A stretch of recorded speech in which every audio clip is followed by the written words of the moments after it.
Undeclared wars are commonplace. Tragically, our government engages in preemptive war, otherwise known as aggression, with no complaints from the American people. Sadly, we have become accustomed to living with the illegitimate use of force by government. To develop a truly free society, the issue of initiating force must be understood and rejected.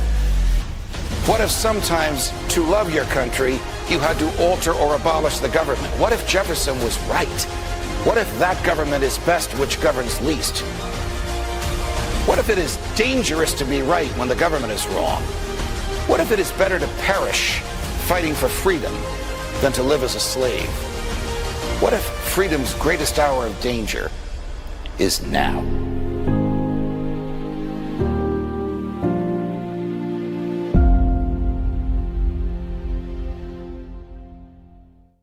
Hi, everyone. Judge Andrew Napolitano here for Judging Freedom. Today is Tuesday, March 31st, 2026. Scott Ritter will be with us in just a moment on why Iran is winning this war. But first this. Don't you just cringe when people say, "I told you so"? Sorry, I told you gold and silver would reap the benefits due to excessive money printing, inflation, and global uncertainty. It's here. It's happened. Gold and silver have reached all-time highs. Did you call Lear Capital and buy some? It's not too late. Experts are predicting higher prices ahead. Why? Nothing has changed. Geopolitical chaos, cost of living crises, and a weaker dollar are driving central banks to boost their gold reserves. Forecasts suggest gold could hit $6,000 an ounce and silver $200 an ounce. Even Morgan Stanley ditched the 60-40 rule for 60-20-20, putting 20% into precious metals. They're getting educated, and you should too. Call the best in the business and the people I trust. Lear Capital. Get their reports, get the facts, get some gold and silver. Tell them the judge sent you and get up to $20,000 in bonus gold or silver. Call 800-511-4620 or go to LearJudgeNap.com. Scott Ritter, welcome here, my dear friend. As always, thank you for accommodating my schedule. How would you grade or evaluate this Pete Hegseth planned war? I mean, I hate to laugh because so many people have died. It's murder. It's war. I mean, let's get just dead serious right off the bat. It's a war crime. The United States is a nation that is committing, the most egregious of war crimes, a war of aggression. This was a war of choice. There was no imminent threat from Iran. In fact, what had been articulated as an imminent threat by the United States, Iran's nuclear program, was being resolved diplomatically. And that when the United States and Israel carried out their surprise attack, when the Japanese bombed us, it was called the Day of Infamy. Imagine what the Iranians call it, but it was perfidy. Literally, we were operating under a flag of truce, and then we attacked the Iranians. So we are a war criminal state, and Pete Hegseth is a war criminal. And we have to start out by this because of evaluating everything that follows from this. America, wake up. Our government is committing crimes in your name, our name. We are a war criminal nation. So now let's take a look at this. Some people would say, well, the ends justify the means. I mean, if we get rid of the Iranian state and we can secure Middle East oil and all this stuff what's international law? We've been breaking it. What the hell? We invaded and occupied Iraq back in 2003, spent better part of a decade doing that. And nobody, thousands of Americans died, but nobody cares. For all you people out there that care about I just despise these people. We support the troops. Really? Do you really support the troops? You've never supported them because you haven't gone to the VA and changed the colostomy bag of a guy that got his guts blown out. You haven't held the hand of a wife or a daughter has to sit there and stare at her husband or father drool into a cup because his brain has been addled by a roadside bomb. Nobody cares about the American troops. We like them when they're good looking and in uniform. Girls are like, hey, I'd like to date that guy. Really? You'd like to date that guy? Why? Because he looks good in uniform? But what happens when he comes back in a wheelchair or a basket case, or he comes back with a drinking problem or a drug addiction because of the pain that was inflicted on his body or the psychosis in his mind? Do you love him then? No, you walk away. Then you leave him abandoned. Now his guts are torn out and his heart's torn out. No, America sucks as a nation. We don't support our troops at all. And so, we're talking about sending people out to fight and die in a war to achieve what? Pete Hegseth said this was because we're going to remove the regime in Iran. 47 years, those people have been tormenting America. Really? I think it's America that's been tormenting them. Iran hasn't sanctioned us. We've been sanctioning them. Iran hasn't assassinated our nuclear scientists. We've been assassinating theirs. I mean, America, this is the stupidity of the American people is beyond belief, buying into this notion. We're going to get rid of the Ayatollah, and suddenly the regime is going to collapse. And in the process of collapsing, we'll get them to agree to get rid of their missiles, because that's the other stated objective, to stop Iran from launching missiles and drones. Well, the regime didn't collapse. We killed Ayatollah Ali Khamenei. The regime is there now. His son is now the Ayatollah. Yeah, we got rid of the one Ayatollah that said it was against the law to produce nuclear weapons, and we replaced it with another Ayatollah that said, who knows? Maybe we'll have to reconsider this because you guys attacked us. Nuclear-armed nations attacking us when we're supposed to be perfected from this attack by the Nuclear Non-Proliferation Treaty. It says when you sign the treaty and you've entered a safeguards agreement, you're sort of immune from this sort of thing. But no, here comes the United States and Israel because we don't care about international law, bombing Iran. We didn't collapse the regime. We made them stronger. So, Pete, you lost. If your job was to collapse the regime, they're there. They're winning. You're losing. Now, what about those missiles, Pete? How'd that happen? Well, I don't know. Ask the Gulf Arab nations get bombarded every. Ask yourself, Pete. Where's the classified report on the battle damage assessment done to the U.S. bases in the region? They're being wiped off the map, Pete. That's on you, pal. And what about Israel, our ally? They're getting slammed every single day. That's on you, Pete. You haven't won anything. We have lost this war. We're losing it now, and we've lost it badly because now the unintended consequences, when I say unintended, they were knowable. Everybody knew it. The global energy crisis that's taking place right now. That's Donald Trump's crisis. He did it. Pete Hegseth did it. These war criminals have now also committed, economic crimes against the world. How'd you like to be Japan, thinking America's your ally, South Korea, America's your ally, and suddenly wake up one morning, not only to find out that your energy prices are going through, you're going to have to start South Korea rationing gas because they don't have any. They got it all from the Middle East, and it ain't flowing right now. But it's not just that. We took away all their air defense, too, and sent it off to the Middle East because, oh, yeah, our air defense sucks. We don't know how to defend against missiles. So not only did we not knock them out, we can't shoot them down. The Iranians have free reign to strike wherever they want, whenever they want, and there's nothing we can do to stop them. We lost this war. What military? It's got a tremendous dissertation. My hat is off to you. I don't even think you came up for air. What military purpose would be served by the introduction of boots on the ground? None whatsoever. I mean, look, ostensibly, let's back this up.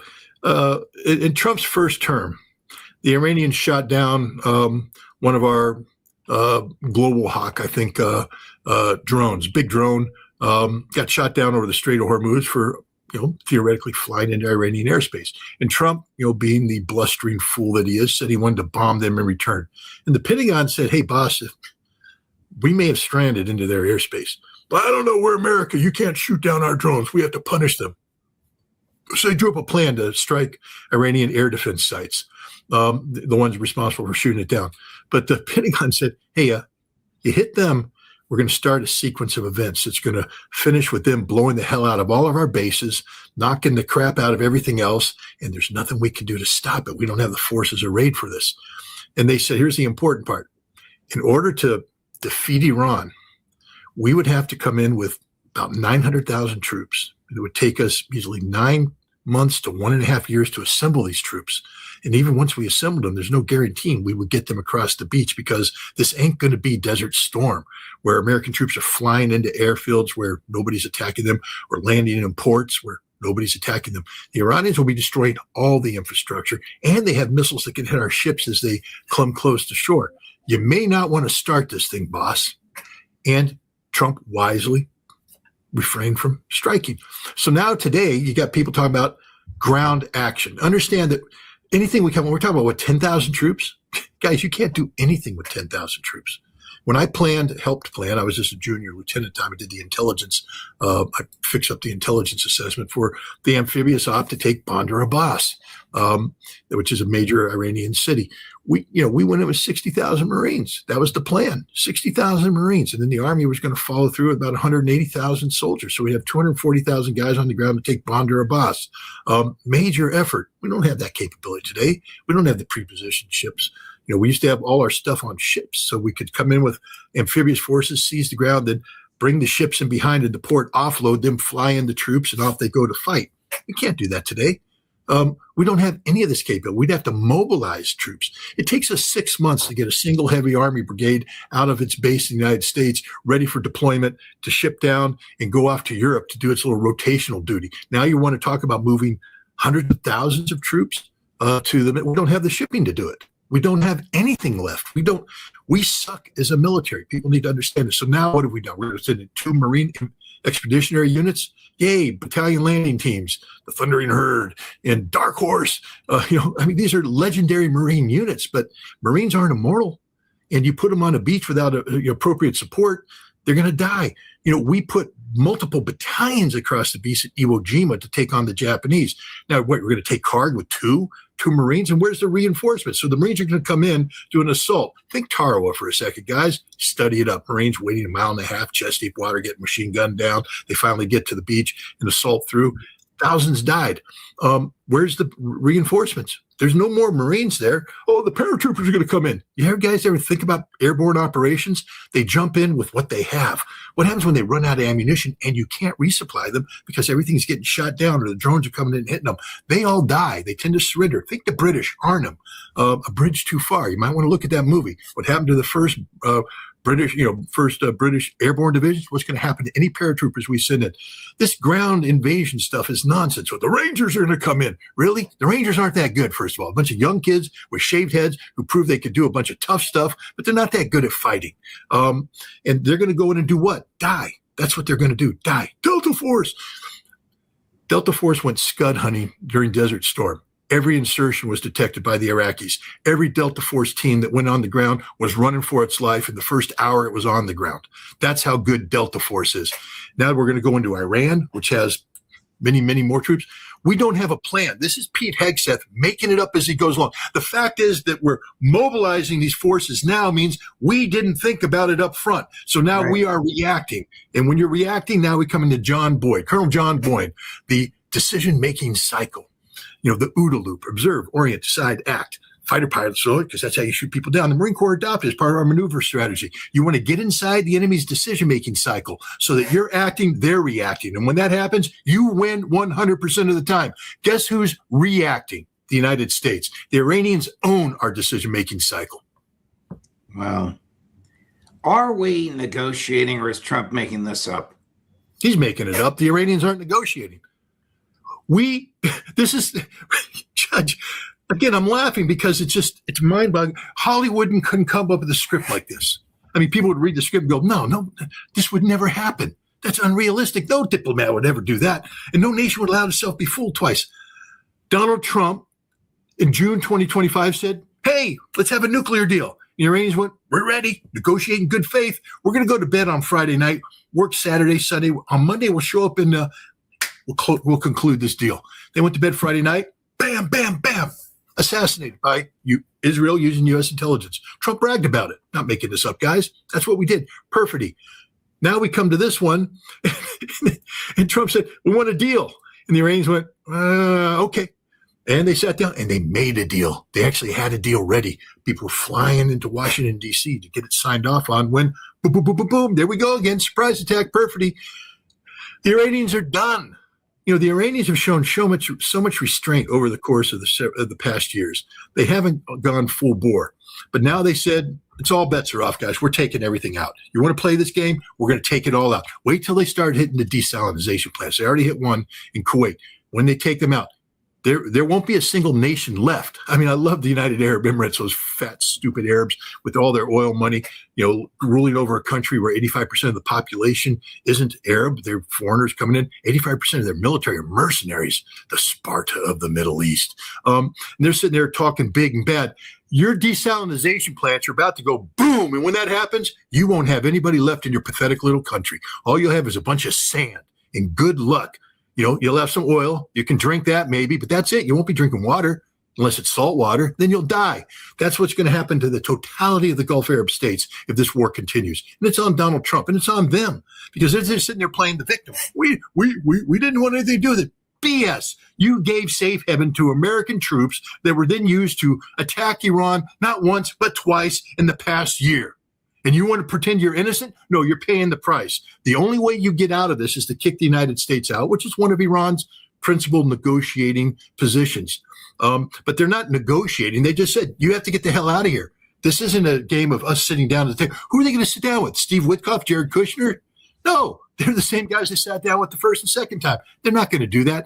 There's other nations out there that are desperate for a peace deal that are in contact with the Iranians. The Iranians are telling them, pound sand, we won't negotiate. Then they go to the United States and say, well, we think what the Iranians might want. And Donald Trump then says, I'm in negotiations with the Iranians. The Iranians aren't giving the United States anything. They're not doing it directly or indirectly. This is the fantasy of Donald Trump. I mean, the man is just a psychotic liar. Here's Pistol Pete just a few hours ago, about 8 o'clock this morning, trying to convince a skeptical press that negotiations are going on. Chris, cut number 21. Having been with Steve and Jared and the vice president and Marco and many others yesterday, they are very real. They are ongoing. They're active and I think gaining strength. And we appreciate that. As I said in my remarks, we would much prefer to get a deal. If Iran was willing to relinquish material they have and ambitions they have, open this, great. That's the goal. We don't want to have to do more militarily than we have to. But I didn't mean it flippantly when I said, in the meantime, we'll negotiate with bombs. Our job is to ensure that we compel Iran to realize that this new regime, this regime in charge, is in a better place if they make that deal. And so we'll continue. We're working hand in hand, but the primary effort is a deal. We want that deal to be accomplished if at all possible. If not, then we're prepared to continue. A headline in the Wall Street Journal saying Trump willing to give up on the Strait of Hormuz. It's not give up. Your ass has been kicked. And Pete, screw you, you lying sack of manure. I mean, this guy is pathetic. A deal, there is no deal, Pete. You lost the war. Our negotiating is bombing. What the hell have you been doing for the past several weeks, Pete? You used all of your precision-guided munitions. You got nothing left, Pete. Nothing. You blew it all. You shot your wad, buddy. And what'd you do? Squat. The Iranians are still there, and now you got to come in with what? Conventional bombs, gravity bombs? Because that's all you got left. Hey, Pete, you might want to pick up a history book. We spent a couple years bombing the crap out of Nazi Germany. Didn't work, pal. Didn't break their spirit. Did the same thing to the Japanese. Bombed their cities. Committed war crimes. Dresden, the firebombing of Tokyo. You want to firebomb Tehran? Do it. They're ready for you now, Pete, because Iran doesn't care. They recognize you for what you are, a lying war criminal. They're not going to negotiate with you, and they're not going to negotiate with Donald Trump, another lying war criminal. This is the problem when the United States operates the way it has, arrogantly and ignorantly. We are liars. There's no credibility. There's no reason for anybody in the world to believe us. Hell, Europe doesn't even believe us anymore. Italy just said, pound sand, you can't use our base. America's like, what?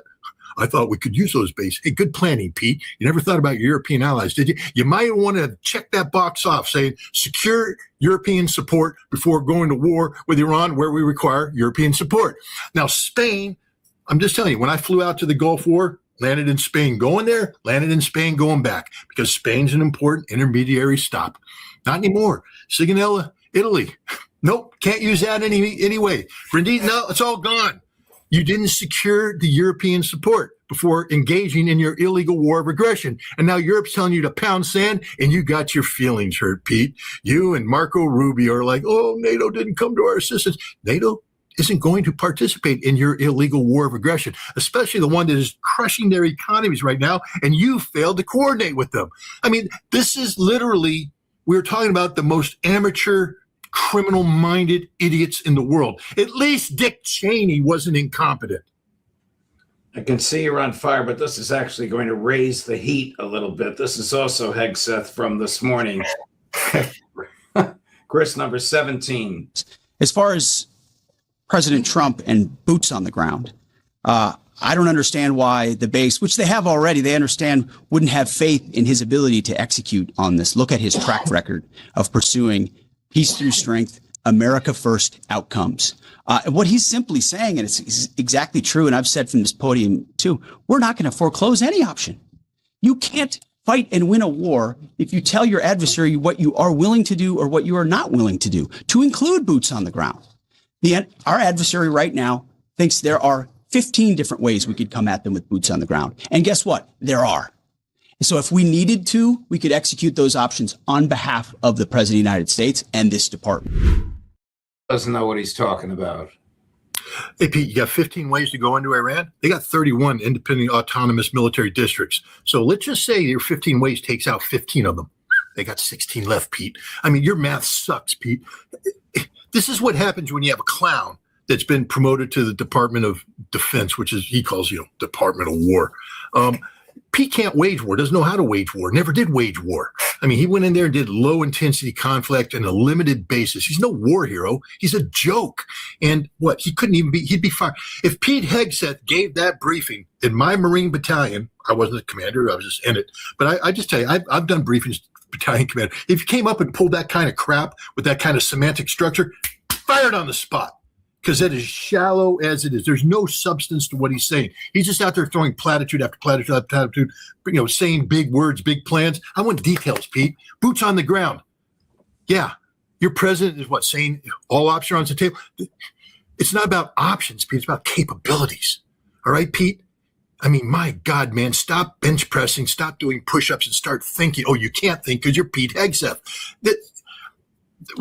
This is frustrating because Americans are dying and Americans are going to die. Here's one of your fellow Marines, a young man by the name of James Webb. His grandfather, whom I knew, was the Secretary of the Navy under Ronald Reagan and then became a U.S. Senator from Virginia. The grandfather was a great man. This young man told our friend and colleague Tucker Carlson he would never let his sons join the Marine Corps because he didn't want them to become mercenaries fighting a war for a foreign country. Then he began to talk about war games in which he participated, and it didn't go well. Cut number 8, Chris. We have war gamed this, and it didn't go well. The other parts of it are if you look at the terrain of Iran, it is Afghanistan, but worse, with a larger population that is obviously well more equipped than any other war we fought in recent memory. That's why it's the oldest empire in the world, probably. Yeah. Geography matters. Absolutely. And their traditions matter. They have survived for 2 millennia. And a lot of that was by having to fight. They're not pushovers. I'm not a fan of their policies. I don't want to live in Iran. But at the same time, you have to recognize realistically who you're dealing with. And they're not a backwater. They are a very advanced philosophical, mathematical society. They've given the world a lot. And if you don't take that into account, you rely on hubris to make your planning, you're going to walk into a trap. Hubris. Trump, Hegseth, hubris on spades. 100%. Well, I mean, look, you and I share a great affinity for James Webb, the former Secretary of, he's a war hero. He highly decorated Vietnam War hero, and he's just a hell of a guy. I remember when he ran for president, the thing that lost him the presidency is he said, what was one of those adversarial relationships in life and how to work out for you? He said, well, that North Vietnamese guy that threw a grenade at me and I threw it back and killed him. It didn't work out for him. The American people couldn't understand that, so they didn't vote for him. But I understood it. And he would have made a great president. But, look, his son, I respect his son. But let me just correct the record here. If you've never been to Iran, don't ever talk about Iran. All right? He said he wouldn't want to live there. You haven't been there. Okay, Iran is a fantastic country, filled with just loving people, intelligent people. I've been to Iran, and I have to tell you, I was never treated better. I was treated pretty good my last trip to Russia, but when you're friendly with people, they tend to treat you well. And if you're friendly with the Iranians, they will treat you well. And he speaks of their scientific. Yes, these are some of the best scientists in the world. Is it possible to defeat Iran? Guys, Iran was occupied by the United States, Great Britain, and Russia during World War II. So it's possible to defeat Iran. I mean, you can talk about history all you want. Learn your history, Mr. Webb, before you speak and study about Iran. I agree with his basic sentiment, but you can defeat Iran. They've been defeated in the past. It's not as though they're invincible. But Pete Hegseth and Donald Trump aren't going to defeat them. The terrain is a factor, but not in the factor of the way. Again, no one's talking about landing in Bandar Abbas and surging across the mountains and the desert to get to Tehran. If you're going to do Tehran, you come in through Azerbaijan, you go down the Caspian Sea coast, and you do an amphibious hook. We've been planning that one too. Can't do it anymore because we don't have the troops, the resources. But if we're going to go in, we could secure the Strait of Hormuz, but it would be a major effort. I'm talking about major effort, World War II style D-Day, Battle of Okinawa effort, where we're going to lose tens of thousands of troops. For what? For what? I mean, tens of thousands. We only have 10,000 there now. And I'm talking about if you want to secure the Strait of Hormuz, you better bring 20,000 body bags because that's what it's going to take. Let me correct myself. You probably know this, but we're too diplomatic to correct me. The Jim Webb, who was the Secretary of the Navy, who is a great man, who is a decorated war hero, is the father, not the grandfather of this fellow. The grandfather was also a decorated Marine, but it is his father who was Reagan's Secretary of the Navy. Yep. John Brennan, head of the CIA in the Biden years, had quite a tongue lashing for Trump and Hegseth. Chris, this is yesterday. Chris, cut number 20. It's clear that there's this toxic mix of traits that Donald Trump has, which is he's a pathological liar. He is incompetent on so many fronts. And he's also deeply corrupt, which I think is now being manifesting itself in terms of the Gulf War. That's why you have these wholly incoherent, wholly inconsistent flailing about because, first of all, again, there was no real rationale for this war. Secondly, he's trying to figure out what his next move is, and he doesn't understand exactly how he's going to get himself out of this mess. And thirdly, the Iranians now seem to have a lot more influence and cards to play, especially in terms of the Strait of Hormuz and allowing shipping to get out or not. And so therefore, I think Donald Trump is trying to present a false narrative to the American public by saying, yes, the Iranians now seem more reasonable. They're trying to negotiate. But, he's protected himself for so many years in this cocoon of disinformation.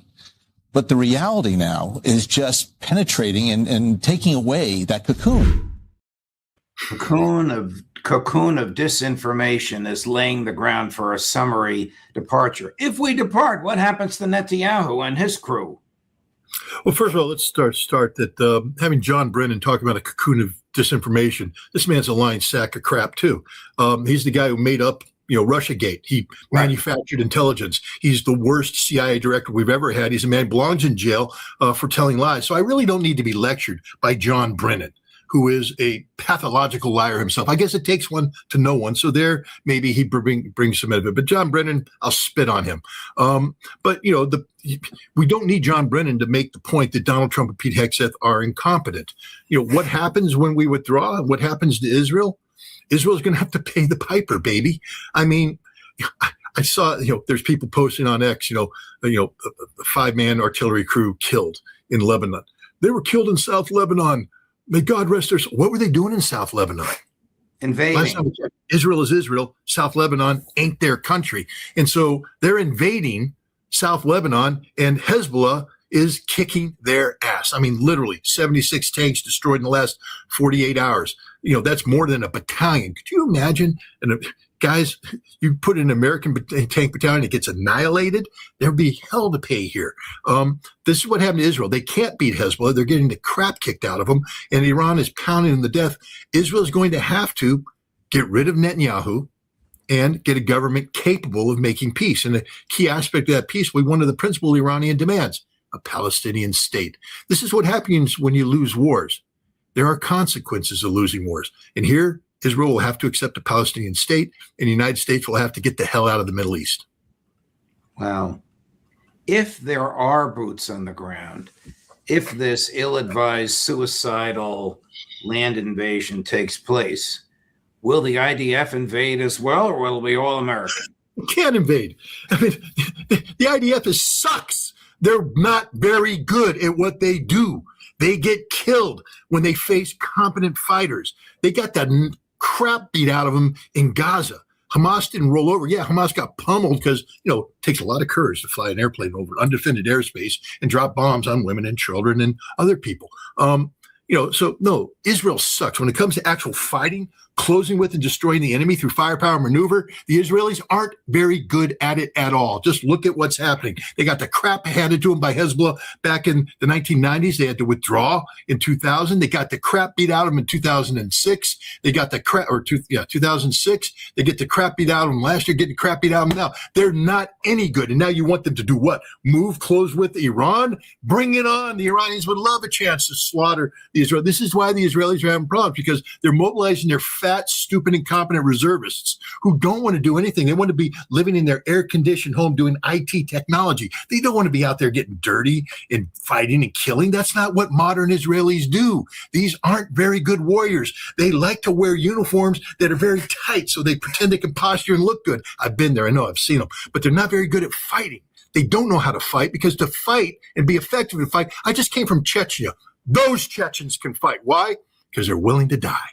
They're willing to die. You look in their eyes and you realize if they're coming at you, you're going to have to kill them, because otherwise they'll just keep coming till they kill you. The Israelis don't have that look in their eyes. They're a bunch of pathetic little nobodies who, they've been beating up. They're very good at shooting pregnant women in the belly. That's what Israeli snipers do.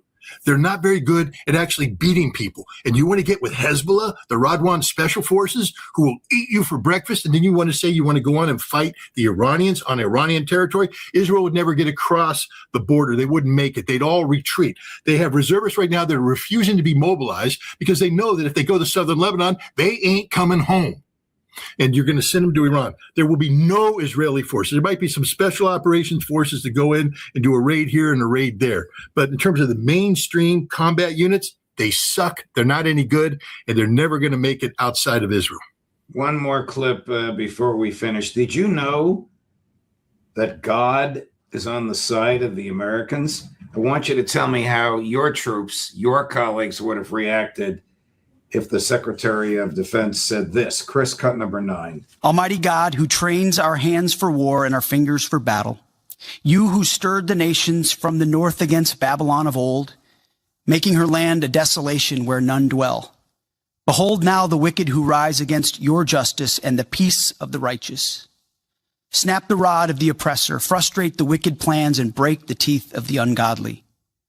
By the blast of your anger, let the evil perish.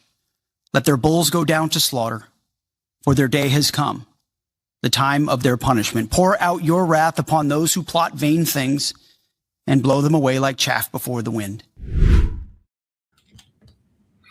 First of all, he's quoting the Old Testament. I mean, we're supposed to be, a Christian nation. Christianity comes from Jesus Christ. Jesus, the guy that stayed Peter's hand when he was cutting off the ear of the guy who was coming to arrest Jesus. No violence, put it back on. Turn the other cheek. That's the Jesus of Christianity, not this crap that this guy's pouring out. Pete Hegseth's the worst Christian possible. Everything he said in there is as unchristian as it gets. Is unchristian. Not only that, we live in a nation where there's a separation of church and state. So keep your goddamn church out of my state. I'm sorry. I'm using bad language. I apologize for that. But, no, we aren't a nation of state religion. And yet he's trying to imply that somehow we are the Crusaders. Hey, Pete, let me tell you how the Crusades worked out. They all died in the end, Pete. They all died. You're going to die. Everybody's going to die. And you're going to go straight to hell because you're sitting there pretending that you're posturing as some godlike figure. You're just a pathetic cartoon character. Marvel Comics couldn't make somebody as pathetic as you. I mean, this is just ridiculous.